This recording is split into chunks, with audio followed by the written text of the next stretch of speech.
Hello, welcome to The Loop Talking Tech. I'm really excited today because we're going meta and we're talking about podcasts and the podcasting industry. And joining me today is Ollie Collard, host of the podcast Founded and Grounded.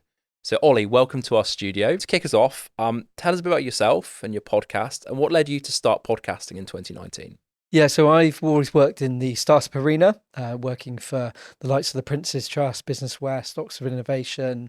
And I started my own consultancy back in 2018. And at the time, there was no podcast out there speaking to early stage entrepreneurs. So we saw a massive gap in terms of being able to interview early stage founders, actually discussing the nitty gritty of actually what happens in the day to day of running a business, not just talking about the highlights reel of winning loads of awards, raising rounds of funding, growing your team, growing your turnover. No one was talking about the sacrifices, the warts and all journey about what it means to run a business. So we wanted to remove that veneer, that glamorization from the world of startups. Second to that, we wanted to bring a different format. So our format is quite different in the sense that I go out, interview founders. We then go into the studio with my co-host, Dr. Becky Sage. And basically, Becky and I then pull away the conversation, add our own insights, our own analysis. So yeah, I came from having no media background, literally just a dream and a vision to start a podcast. So my message really is that anyone can start a podcast. The barriers to entry are quite low. I think this probably got harder as we've morphed and evolved in terms of video podcasting these days. But you can do it. If anyone wants to start a podcast, then I think that the time is now. And you define yourself as an indie podcast in a world where we have huge tech companies and broadcasters. We have yourself, and then maybe bootstrappers as well. Is that kind of a fair assumption? You could put yourself in the indie spectrum? Yeah, we definitely still indie. We started at the bootstrapping end and we've monetized it and we've got lots of different revenue streams now. And we've actually now offering an agency service. Now we offer personal branding to thought leaders in different sectors. So that's something that has expanded our revenue streams. We're very passionate about storytelling and getting to know why people do what they do. And I think in today's age, people just really consume stories, and the stories are what stick and ultimately sell trust and build reputation. So yeah, that's the game that we're in. I've got so many questions around it, but it's worth just thinking about calling it a podcasting boom, pun intended, with a boom mic in front of us.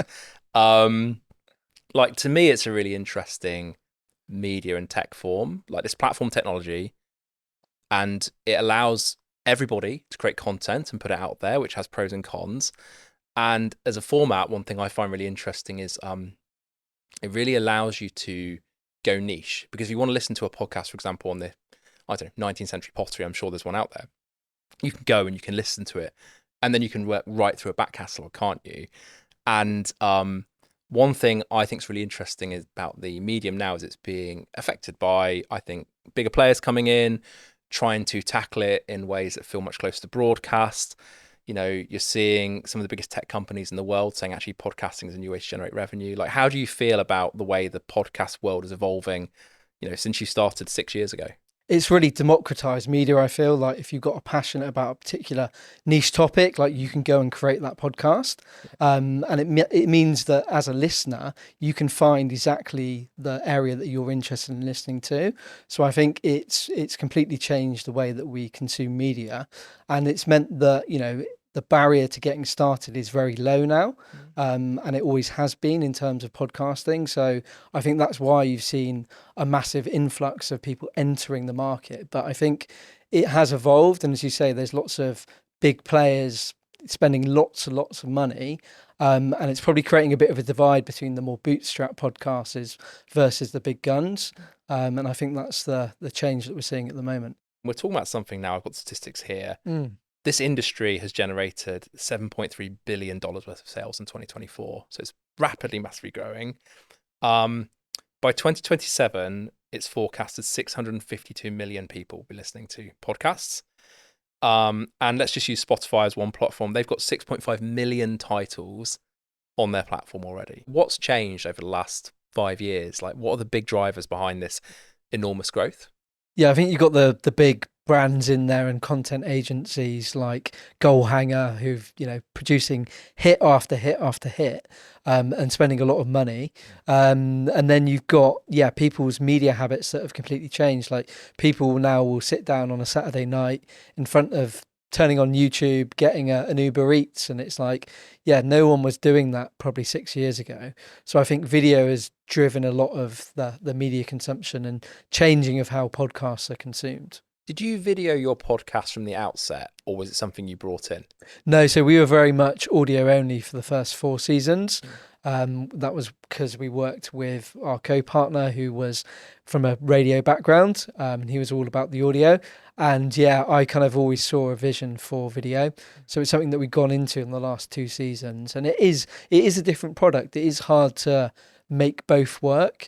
I think the great thing about audio is that you can habit stack as a listener. Do you think the importance of video makes it more difficult to bootstrap? Like if you're trying to do something for your back room, like your podcast, is it more difficult, or actually have the advancements in webcams and some technology, we'll talk about AI later, actually made it possible to create something amazing, and now people are used to video podcasts? It actually makes it easier to bootstrap. What's your perspective if someone's new to the market?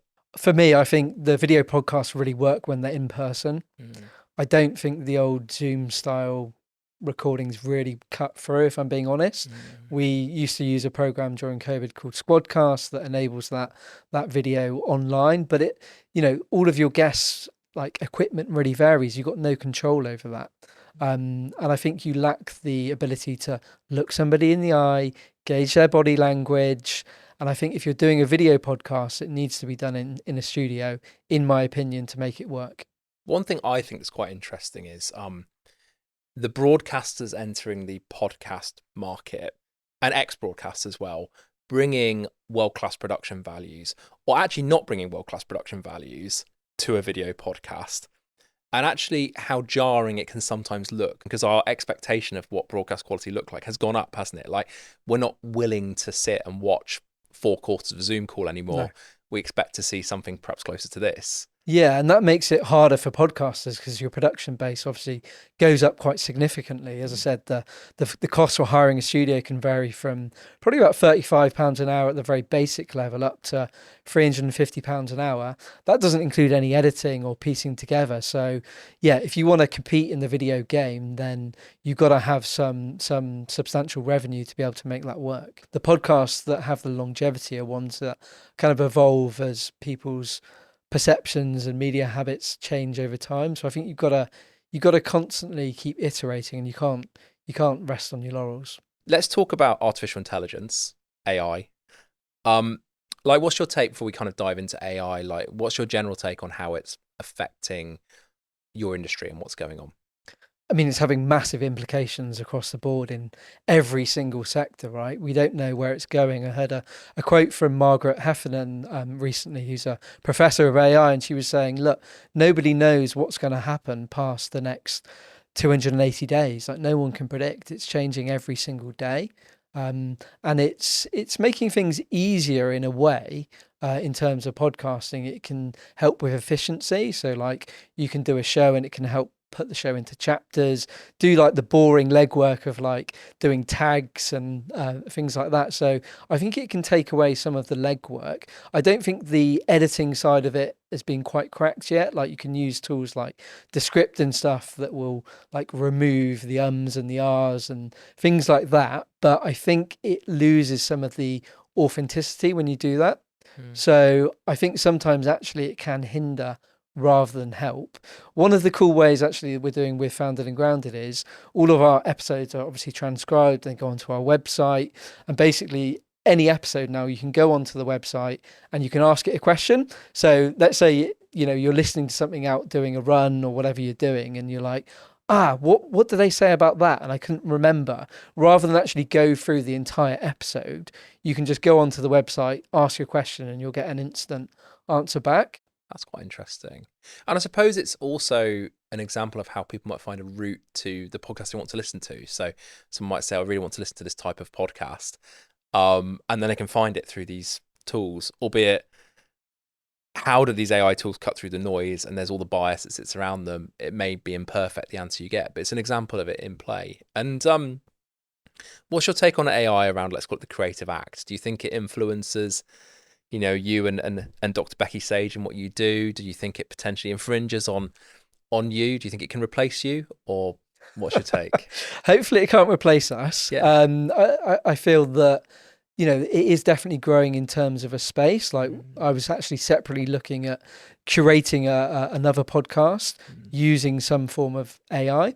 So I think that there is an industry that potentially might be created off the back of that. I think it's influencing other sectors. Like if you look at for example, user generated content, you see lots of now AI generated user generated content, which is, reducing the cost of doing UGC. So I think like things like that, it's going to have implications, but ultimately I think people want to listen to people still. So yeah, you can't replace human connection.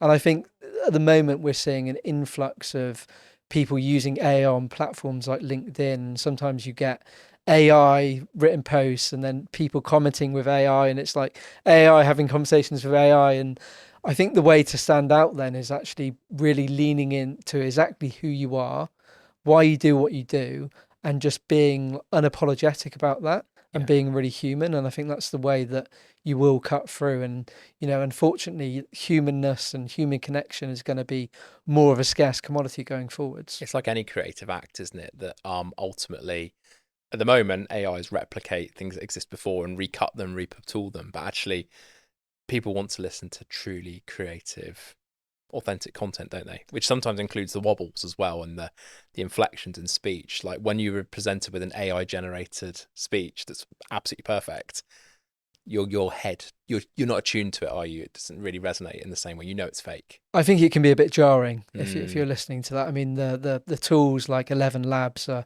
getting a lot better, and it is cutting edge. So I think that it will only increase its capability. But yeah, you can't recreate another human being at the moment just yet anyway, Ben. Well, no, I know I'm not asking to. I'm just curious with AI too. Podcasts are a global market. Your podcast, I assume, is English language. Yep. Is there an opportunity to use these tools to kind of retranslate and represent to other markets? Or do you think actually the way podcasts sit, they don't automatically translate to being retranslated? And I'd be curious what you think about it as a kind of tool to spread across the platform. Yeah, I think it's something that we'll look at. I think my approach to business and podcasting is like test and learn, like see if something works, get feedback from it. It might be that, as you say, if you convert it to say Spanish, then something somehow is lost in translation. It doesn't quite hit the mark. But I think with all of these things, like if you're trying to obviously grow the show and reach new audiences, I think you've got to be able to think creatively and use technology to your advantage. Another benefit of working with our podcast network, they do something quite clever in terms of they work with publishers. So if you're reading an article about early stage seed funding, for example, what happens is that they've got a widget that will go on that website and they'll say, why don't you listen to this podcast because you're reading about that subject area? So they're advertising the podcast to high intent people who are interested in your niche topic. So that's a really clever way of going, actually, somebody's already interested in this area. They might actually like your podcast. They can play it on the web page there and then, so there's no friction with the view to, oh, I like what I hear, I might then subscribe.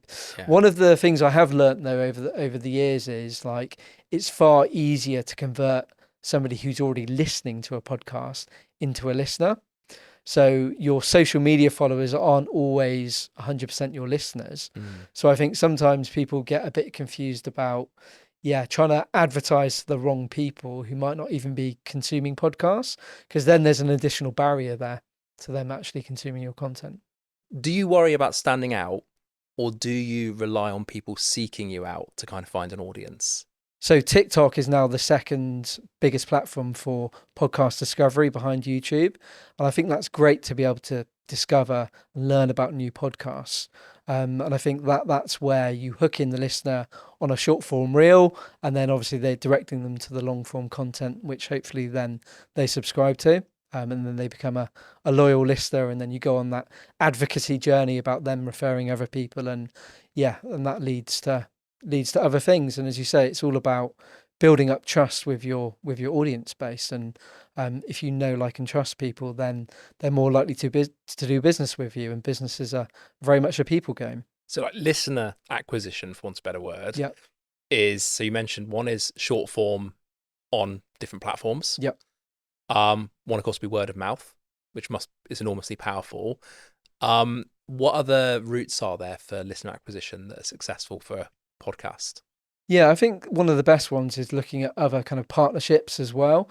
So an example, a recent one that I saw was with Simon Squibb and his podcast, and did a collaboration with Virgin Startup. And, when you're bringing together two aligned audiences with similar interests, then the results of that are just going to explode on socials. So I think that's a really good way to capture new people's attentions, because they've already got access to those audiences. So I'd say that's probably one of the better strategies.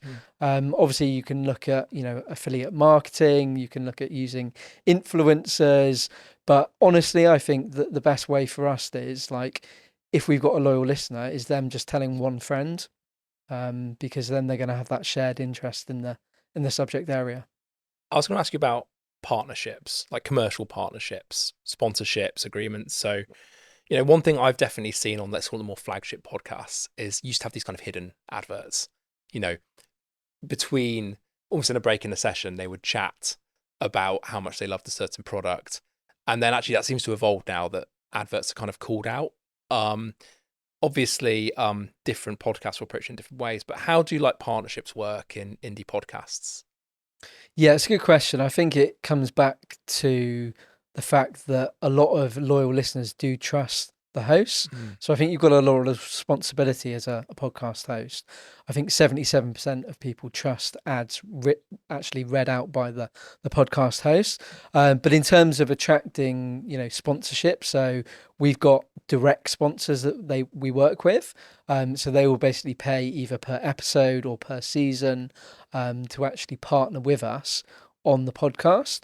So if there's a shared interest there, and they've got added value to add to our audience, then that's where there's good synergy. I think there has to be that added value. Otherwise, if you're offering something that is completely irrelevant to your audience, then they'll probably be a bit pissed off, and you might even lose listeners from that. So I think that's probably an area that you've got to be careful of, is making sure that you align on values and there's a good added value in terms of the combined offers. I mean, that's the thing I was going to think about. Sales, $7.3 billion of sales. Most podcasts, for me as a listener, you go and download, you don't pay for. You have premium content, so you can pay for extra content. It's a direct revenue. What sort of other revenue streams do podcasts generate? How do they make money? What's behind the sales numbers? Yeah, so one that we explored last November is a different form of sponsorship. So it's called programmatic sponsorship, where essentially you'll get a podcast network who works with, obviously, podcasters and advertisers, and they basically insert ads in real time, dynamic ads into the podcast. So it's another form of sponsorship. But what it means is that they grow your distribution. So our show has gone from probably about 6,000-7,000 per episode up to about 150k. So it's really grown our show, but also increased our revenue streams. So we do a revenue share with them, so that they basically get a CPM for those advertising deals, and then we get a split of that revenue. Got it. Are there any other revenue streams that kind of feed it? I'm just curious. Yeah. So I mean, obviously, like live events is a big one. So and that's really good in a way of actually bringing together your audience who is typically offline, bringing together in person. So that can be a good way of building more community building. I don't know, in terms of commercials, I didn't say it's like a massive revenue generation, but I think in terms of community building, that's a great strategy. Obviously, you can look at things like affiliate marketing, where you get a commission based back on per sale.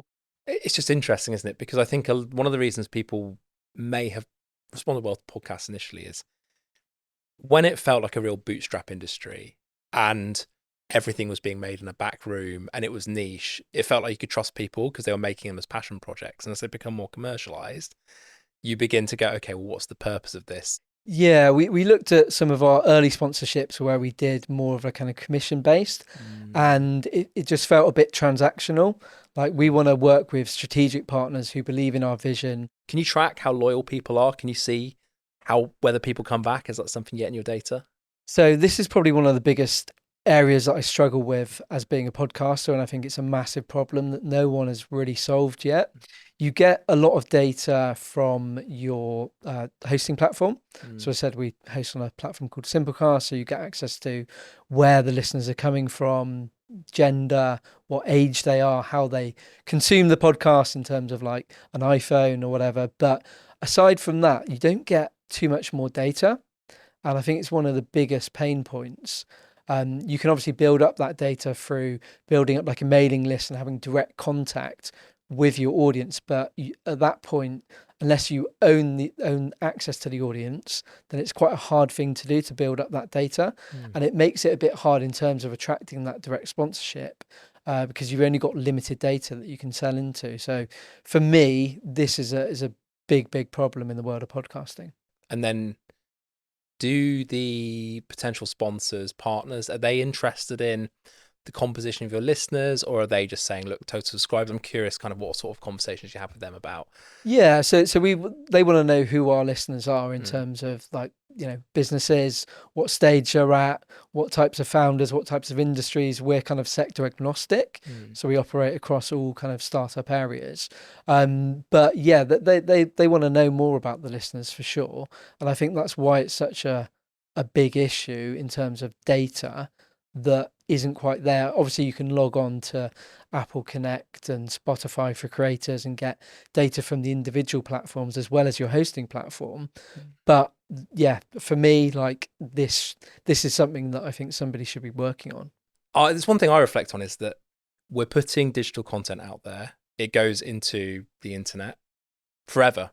And I know we control the edit, but there's an element that once you put these things out there, they're on platforms, they're out there. And I sometimes wonder, when you're doing these things and you're going niche, do hosts of podcasts, do they feel like comfortable with the amount that they are showing themselves and their personalities? Because there is an element, you're putting yourself out there, aren't you? And people get to know you. It'd be good to know your thoughts on that. Yeah, you definitely are. And I think that's what your listeners buy into, the fact that you're personable. We're not polished. I haven't come from a media background. So I think that the fact that people are buying into you, they want to know about you. I think that's one of the benefits of podcasting, because you get to make that intimate connection with your audience, build up that trust.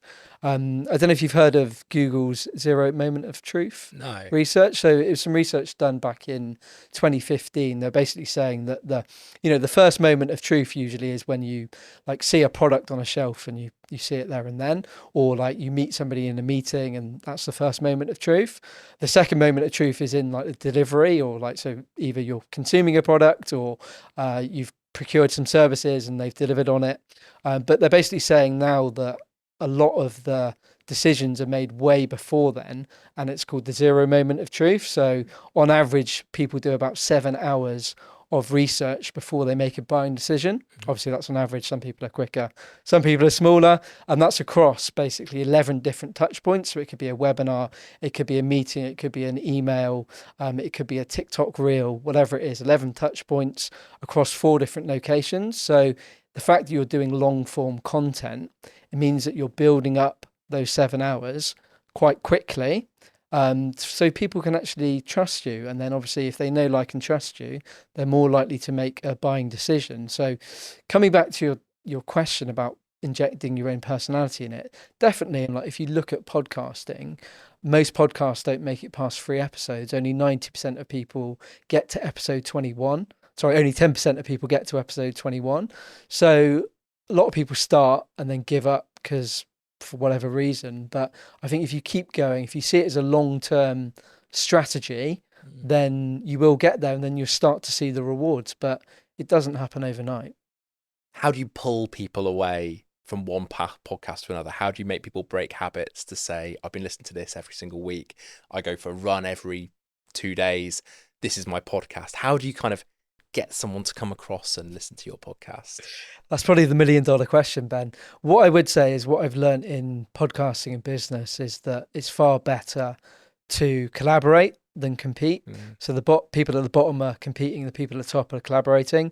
So it's about tapping into those people who've already got access to your audience. And a great way of doing that as a podcast host is reciprocal guesting on other shows that have got a similar audience. And that's probably one of the quickest ways to grow your audience organically without spending money on paid ads. That's a really good point, and a good point to wrap, because thank you so much for coming on. You've been really open and talked about how it works, what it is to be an indie in a space where I think, to be fair, a lot of people are saying, well, how does this industry work? So really appreciate it. So I'll say thanks, Ollie, for joining us today. It's been an absolute pleasure, Ben, and happy to talk openly and honestly about my journey, because hopefully it inspires others to think about going into the world of podcasting. Like, anyone can do it if you have a passion and you want to, eager to learn and you want to make a difference, then go for it. Ollie, thank you so much for being so open and giving us so much insight into this space. And thank you, everybody, for listening in.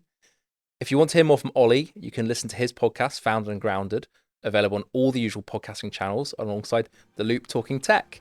And thank you for listening. We'll see you all next time.